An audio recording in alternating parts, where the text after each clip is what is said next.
माँ दुर्गा के 9 अवतार हैं। आइए देखते हैं माँ दुर्गा के उन 9 अवतारों के बारे में। इस वीडियो में हम देखेंगे माँ दुर्गा के दूसरे अवतार के बारे में। ब्रह्मचारिणी। माँ दुर्गा की 9 शक्तियों का दूसरा स्वरूप ब्रह्मचारिणी का है। यहाँ ब्रह्मा शब्द का अर्थ तपस्या है। ब्रह्मचारिणी अर्थात तप की चारिणी, तप का आचरण करने वाली। कहा भी है वेदस्तत्वं तपो ब्रह्मवेद, तत्व और तप ब्रह्मा शब्द के अर्थ हैं।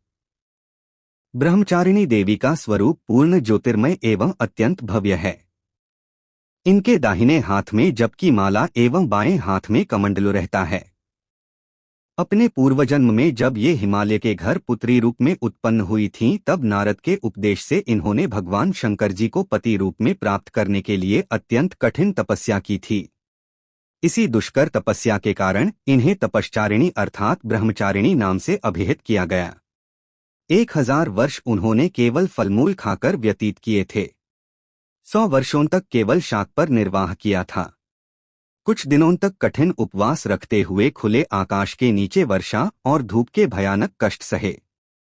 इस कठिन तपश्चर्या के पश्चात 3000 वर्षांत तक केवल जमीन पर टूटकर गिरे हुए बेलपत्रों को खाकर वह अहर्निश भगवान शंकर की आराधना करती रहीं। इसके बाद उन्होंने सूखे बेलपत्रों को भी खाना छोड़ दिया। कई हजार वर्षों तक वह निर्जल और निराहार तपस्या करती रहीं। पत्तों पर्ण को भी खाना छोड़ देने के कारण उनका एक नाम अपर्णा भी पड़ गया।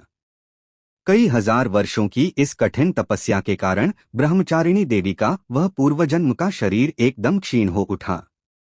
वह अत्यंत ही कृशकाय हो गई थीं। उनकी यह दशा देखकर उनकी माता मेना अत्यंत दुखित हो उठीं। उन्होंने उन्हें उस कठिन तपस्या से विरत करने के लिए आवाज दी, उमा, अरे नहीं तो नहीं। तब से देवी ब्रह्मचारिणी का पूर्वजन्म का एक नाम उमा भी पड़ गया था। उनकी इस तपस्या से तीनों लोकों में हाहाकार मच गया। देवता, ऋषि, सिद्धगण, मुनि सभी ब्रह्मचारिणी देवी की इस तपस्या को अभूतपूर्व पुण्यकृत्य बताते हुए उनकी सराहना करने लगे। अंत में पितामह ब्रह्मा जी ने आकाशवाणी के द्वारा उन्हें संबोधित करते हुए प्रसन्न स्वरों में कहा, थे देवी, आज तक किसी ने ऐसी कठोर तपस्या नहीं की थी। ऐसी तपस्या तुम ही से संभव थी। तुम्हारे इस अलौकिक कृत्य की चतुर्दिक सराहना हो रही है।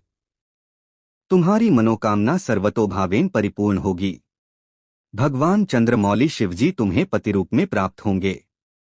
अब तुम तपस्या से विरत होकर घर लौट जाओ। शीघ्र ही तुम्हारे पिता तुम्हें बुलाने आ रहे हैं। माँ दुर्गा जी का यह दूसरा स्वरूप भक्तों और सिद्धों को अनंत फल देने वाला है। इनकी उपासना से मनुष्य में तप, त्याग, वैराग्य, सदाचार, संयम की वृद्धि होती है। जीवन के कठिन संघर्षों में भी उसका मन कर्तव्यपथ से विचलित नहीं होता। माँ ब्रह्मचारिणी देवी की कृपा से उसे सर्वत्र सिद्धि और विजय की प्राप्ति होती है। दुर्गा पूजा के दूसरे दिन इन्हीं के स्वरूप की उपासना की जाती है। इस दिन साधक का मन स्वाधिष्ठान चक्र में स्थित होता है। इस चक्र में अवस्थित मन वाला योगी उनकी कृपा और भक्ति प्राप्त करता है।